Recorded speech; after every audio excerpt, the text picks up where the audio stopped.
The ruling All Progressives Congress, APC, will be looking forward to the return of the party's presidential candidate, Bola Tinubu, as the party works towards the official campaign kickoff.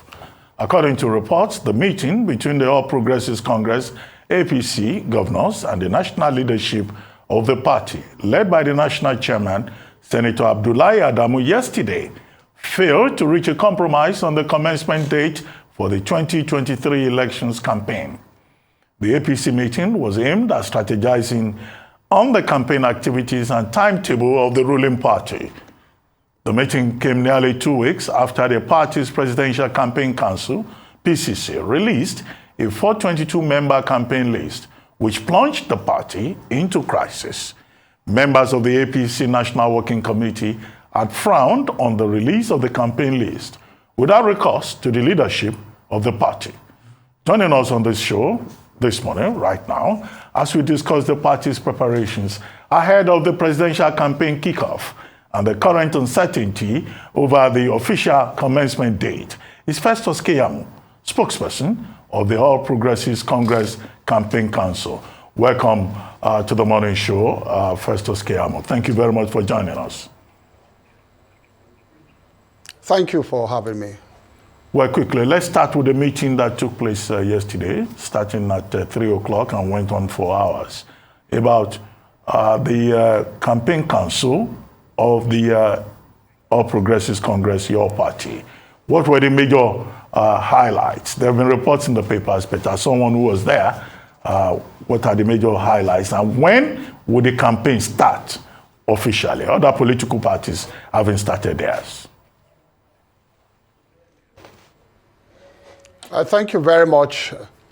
There were 2 meetings in the last 48 hours towards convened towards working out or drawing up an acceptable timetable to kick off our campaigns. I was in the one on Tuesday, organized by the DG of the campaign and some of the major directorates. The one yesterday, I was not there, but I got reports too that it was also for the same purpose. What we are doing presently is to look at various possibilities, consulting various stakeholders. And don't forget too that Mr. President is the chairman of the campaign council. And so you have to also take his presidential diary into consideration. That's why, yesterday or so, I gave the example of starting a car that's a small car, starting and moving a small car, and of course starting and moving a 50-ton trailer. It's not the same procedure you take to maneuver both. Our party is very large. It's like starting up a 50-ton trailer and maneuvering it onto the highway.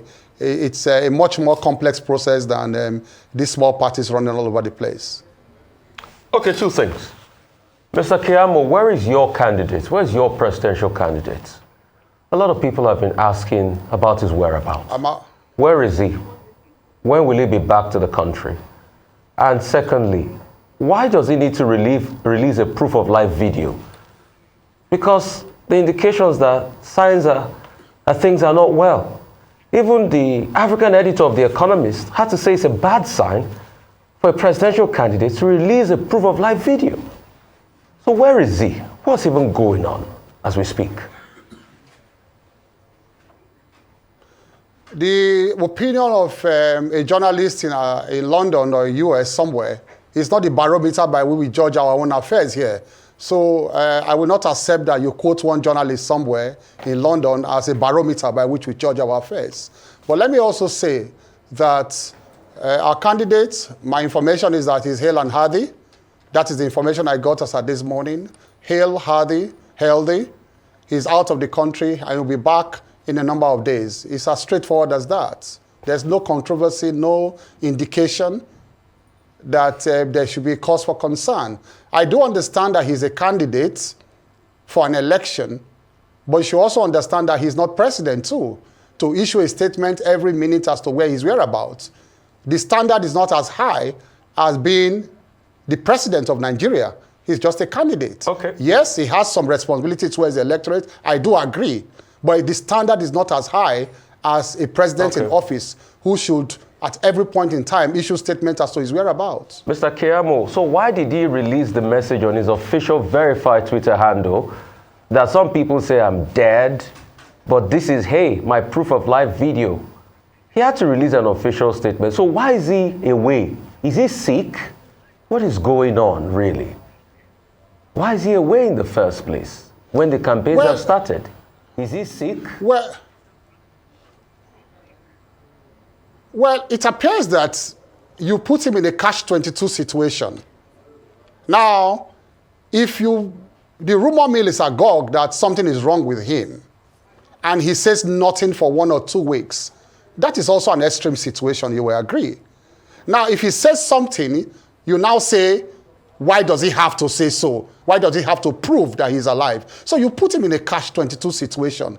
Either way, there will be criticisms. So that is why I said we are not going to live our life for the opposition. We're not going to live our life for, mischief makers. I know that there are some genuine concerns, genuine inquiries. I do know, maybe like journalists like you, your concerns are genuine, but they are also mischief makers. But for those who are genuine like you, I think you should be satisfied when a spokesperson for a campaign council comes to sit on set to say, well, as at this morning, I got information is hale and hearty. That should be enough for you. Have you spoken to him? If you probe further, it is mischief. No, I'm not mischievous. I'm just concerned. Have you spoken to him? Have you spoken to the candidate himself, your candidate? Okay, let me let the cat out of the bag. I spoke with Sheyi. The son is with him. And the son said, oh, daddy is sleeping. Also, he's okay. And that is the son. I'm speaking to you directly on this. Okay, this day is reporting today, front page, that, there is information that he will return today. Yesterday, when we spoke with Jumoke Okoya Thomas, Jumoke Okoya Thomas said, oh, he will return in about 48 hours. So which means that, maybe tomorrow, he will be back in town. You yourself, you were quoted in the papers saying, was it 2 days ago, on Tuesday or so, that he will be in town in a couple of days. But my concern is about the manifesto of the party. We had Bayo Ononuga on this program at some point, and he said, oh, before the campaign starts, you will have the manifesto of the party. We had another spokesperson of the party on this program.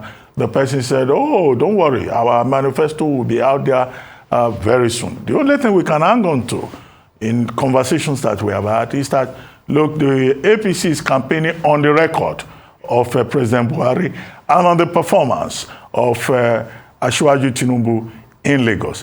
What exactly are you people campaigning about? What are the issues? We have had the other political parties putting issues on the table. The PDP has done so. The Labour Party has done so. But the APC, we're just hearing we're still working on the manifesto. What are the concrete ideas that we can begin to interrogate? Because once you don't deal with the ideas, then of course you'll be busy saying, Tinubu is a very good cyclist, he's hale and hearty. Okay, we're fine with that. It's okay. But what are the issues? What are you proposing? Buhari's record? Is that the major proposition? We are going to campaign on an admixture of three things. One, the record of the APC in the last 7.5 years in proper context. The record of Asiwaju as governor of Lagos State and the leadership he provided thereafter, even after being governor of Lagos State. And thirdly, his manifesto. The first two we have, in the last few weeks, put before Nigerians. So it is not true, with respect, Ruben Abati, that we have only been talking about mundane things like cycling and all that. You should know that between the three candidates, we have spoken more of records more than any of the other candidates. That's the honest truth. We have rolled out tons and tons and tons of his achievements in Lagos State. We have put it before Nigerians. And of course, we have been talking about the records of the Buhari government in a context. Now, as to the manifesto campaigns, we have not started our campaigns. INEC deadline for campaigns to start have actually officially come and gone, which is September 28th. But it is not compulsory that you start campaigns on that particular day. I said before that in 2019, if you remember very well, we inaugurated our campaign council 50 days after the official date for campaign started. Official date was November 18, 2018. We did not inaugurate our campaign council until January 7 because we were also conscious in 2018 that we didn't want to run out of breath. Okay? And when we inaugurated our campaign council on January 7, 2019, that momentum, it was a day-to-day affair. That momentum swept us to the polls and swept us to victory. So we have a bit of experience more than some of these small parties running all over the place. But again, I'll tell you about the manifesto. I know that the manifesto is ready. Now, but because our candidate is one of the most, candidates with an all-inclusive sense, a sense of all-inclusiveness. He has given it to major stakeholders to look at it, make their input. I had an input also into the manifesto. And the manifesto will be released on the day we are inaugurating our campaign council. That is the tentative thing on the play. Something may change, but that is the tentative plan we have, on the table. We discussed it about 2 days ago. But let me tell you that I don't want to start talking about the nitty-gritties of that manifesto. But on the broader, on a general, level, the manifesto actually addresses the very fundamental issues Nigerians want to hear about. And I can tell you that Nigerians will not be disappointed. Don't also quote me to say that we're just working on a new manifesto. Asiwaju had always been ready to rule this country many years ago. He had always had a manifesto, but because of current issues across the world, because of the dynamic, because of current issues also within Nigeria, and the macroeconomic trends all over the world, he had to also tinker with one or two things in that manifesto. But it will be letting the cat out of the bag for me to take the wind off the sail of the candidates right now. It's the candidate that will speak to Nigerians and speak to that document on the day we're inaugurating our campaign council. All right, Mr. Keyamo, I will interrogate the three tripods of which you're going to campaign on. But let me interrogate the record of your candidate in Lagos. You say he's the father of modern Lagos. He's done a lot of work. Good on him. But Lagos is the second worst city to live in the world. It is next to Damascus in Syria. Are you saying that that's the heritage of the Lagos your candidate has prevailed over, giving us the second worst city to live in the world by all global stats and indices? And these things talk about education, transport, livelihood of the citizens, and it's said to be the second worst to live in the world. Give me 3 minutes to answer that question without interrupting me. I looked at that report you quoted, and that report took a report of statistics of about 170-something countries. That second worst city you talk about, go and look at the indices by which they arrived at that. They were looking at the 2020-21 situation regarding the COVID-19 pandemic. And in that analysis, they said they were looking at the quickness with which certain economies opened up after the COVID-19 pandemic. And they said, of course, in that report, that Lagos was one of the cities that did not open up on time. And so they were advising people in that report that it was not good to live in Lagos at that time because pubs did not open on time, restaurants did not open on time. And it was understandably so because they had to be careful at that point because of the COVID-19 pandemic. So it was not really, if you look at that report, not on the indices like you say, and I disagree with you. I want Nigerians to fact check us after we leave here. You and I, Rufai, go and fact check us. The indices upon which they reached that conclusion. Can I give you a rebuttal? I disagree with you. It was not on education. Can I give you a rebuttal? It was not on. Hold on. That's why I said you should allow me finish without interrupting. I begged you before. So it was not on the basis upon which all of those normal indices by which you judge human existence. It was on the post-COVID-19 pandemic. Again, if you see that in that analysis, Lagos was even the only city that came within the calculation of even measurability. So why is Awka not there, for example, that one candidate ruled over before, the capital of Anambra State? Why is Yola not there? Lagos was even the only city in the entire Nigeria that came within even measurability. In South Africa, you had Cape Town and Johannesburg. In Egypt, you had Cairo. So I want to let you know that even if it's the second worst city in the world, by any standard you are measuring, it's a credit that within Nigeria, it was even the only city that came within some kind of measurability. Other cities did not even come at all within that kind of measurability. They did not even qualify. They did not qualify to be measured along with major cities in the world. That is a credit to Asiwaju Bola Tinubu. It is a credit to him. Okay, so let me put in my rebuttal, sir. You can go and check this. Yes.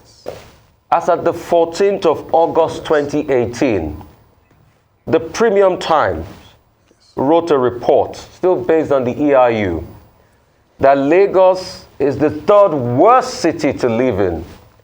And if you would agree with me, as of 2018, we didn't have COVID-19. 2017, we didn't have COVID-19.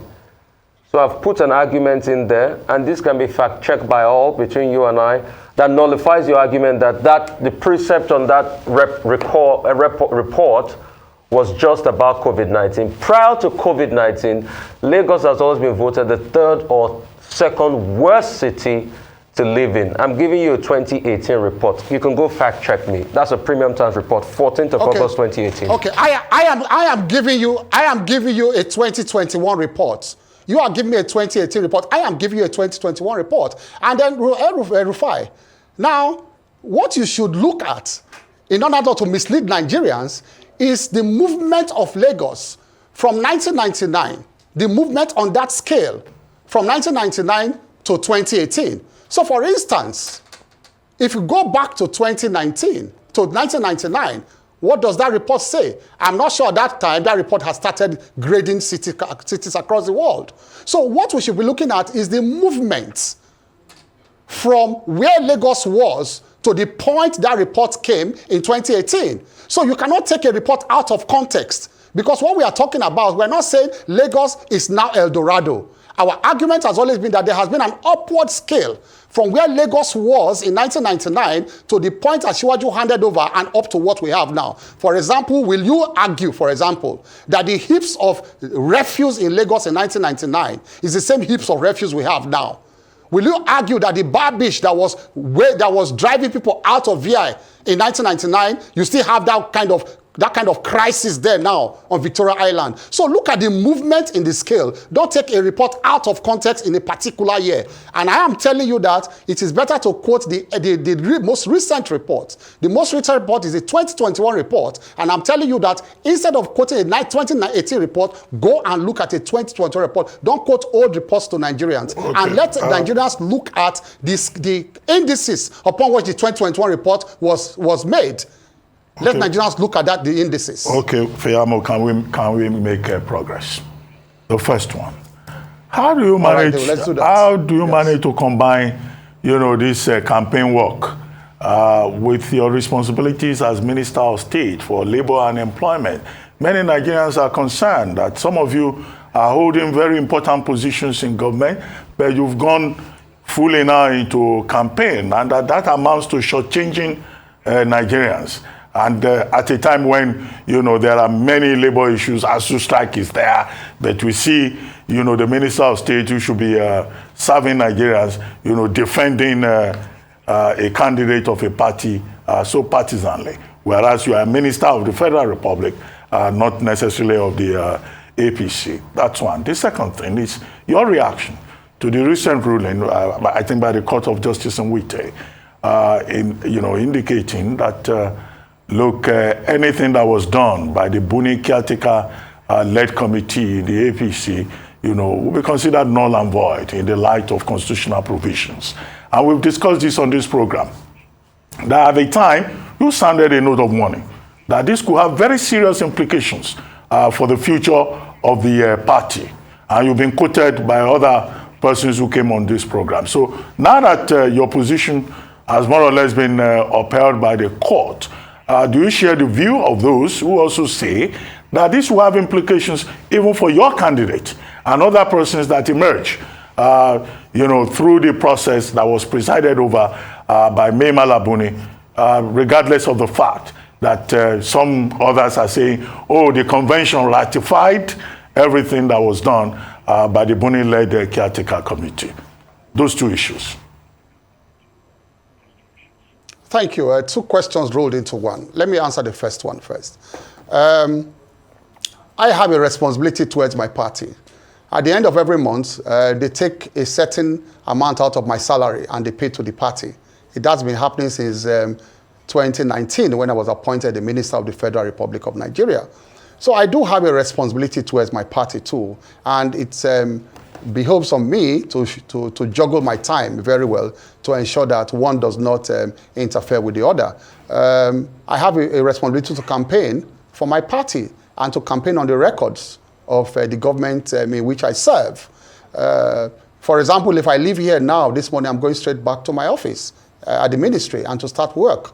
I know that it has been on the cards for me to be here for some time, but I declined the invitation a number of times because official duties did not allow me to come. But today I had a bit of a breather, and I thought I should be here for 1 hour before I go to the office. So I don't think that's a problem. In the past, ministers had served as campaign councils of previous governments, and nobody raised them eyebrows. In 2014, ministers served in Jonathan's government. The Minister of Special Duties at that time served as the Deputy DG of the campaign. So I have a lot of historical facts to show that it has always been happening. I'm not saying that because it has been happening is right, but I'm saying that there's no consumer infraction, no legal infraction in this case. So that is for that. So I don't think I have a problem with that. As to the second question, well, I raised the issue at that time. It was supposed to be a private advice, but then, it snowballed, and, that is that. But I can tell you that I'm confident that the Court of Appeal or the Supreme Court will overturn that judgment. I'm confident. I will defend my party to the last. I think that certain factors now have made that judgment not to be tenable. You said that the court said everything Buni did. It did not say so. The context in their judgment was given was regarding the Osun State nomination of our candidate. So it did not nullify every single thing that Buni did as governor and, of course, chairman of the caretaker committee of the APC. And of course, you have to also look at the timelines within which you need to challenge decisions, challenge certain nominations now made by political parties. There is a consumer timeline by which you must go to court. That timeline has elapsed. So I think we are on sure footing. We also have to look at the locus of anybody going to court. The law has changed slightly regarding the locus of those who can go to court to challenge nominations of candidates. So I think we're on sure footing, and I'm sure that the party is safe, or my party is safe. The party has 2 for the price of 1 in me. So as spokesperson, I will also join the legal team behind the scene as a senior advocate to also help them push our case. But I'm sure we are safe. I'm sure the party's got a double delight in you. Let's go straight to the issues again. You said 3 tripods. You talked about his record in Lagos. Then you talked about your administration. Your administration has prevailed over 20.2 million out-of-school children, which about 2 million of those are in Lagos. Your administration has prevailed over one of the highest inflation rates in over 20 years. 20.2 percentage points by happenstance. Your administration has prevailed over one of the highest level of unemployment. Prior to this time, it was less than 10%. The last numbers we saw, Q4 2020, was 33%. A lot of people are arguing that it's way more than that now. the currency has taken a beating, that it has lost about 250 percentile points against the dollar. That's just as of last year. It was about 400 or 500. Now it's close to over 700, 740. So what would you say about these indices your administration has prevailed over? Thank you very much. I will also beg for a few minutes, to make this explanation without interruption. You talked about three things. The first you talked about is out-of-school children. You talked about the inflationary, rates, and I think the, economy again, also some parts of the economy. Let's talk about the out-of-school children first of all. Primary and secondary school is not within the purview of the federal government. So let us make that point. So when you roll out those statistics, you are talking about the PDP government, you are talking about at state levels, you are talking about the APGA government in Anambra, you are talking about the APC governments in different states too. So it is not, let me educate you and Nigerians, it is not the burden of the federal government that children are out of school at the primary school level and secondary school level. That is a state responsibility, not a federal responsibility. We only intervene at times in terms of federal, in terms of funding and, some kind of support they give to the state governments. So all the state governments should take responsibility for this, and they should encourage students at those levels to go to school. But what has the federal government done? That is the most important thing we should talk about. In order to encourage them to go to school, we did what they call the school feeding program since 2015. And the school feeding program was done in conjunction with state governments. Why did you do it in conjunction with state governments? We did it because we couldn't get into some of those schools. They were owned by state governments. They were owned, the primary schools were owned by state governments. So we had to do it in collaboration with PDP governments at the state level and APC governments at the state level. That was how we encouraged a lot of children to go back to school, because the major problem was that many of them had to support their parents in the farms. They had nothing to eat at home. If they didn't go to the farm on that day, they won't be able to eat. And so because of that, go and look at the statistics. Unfortunately, I didn't bring the particular numbers here. But because of the school feeding program, we had an upsurge of students who went back to school.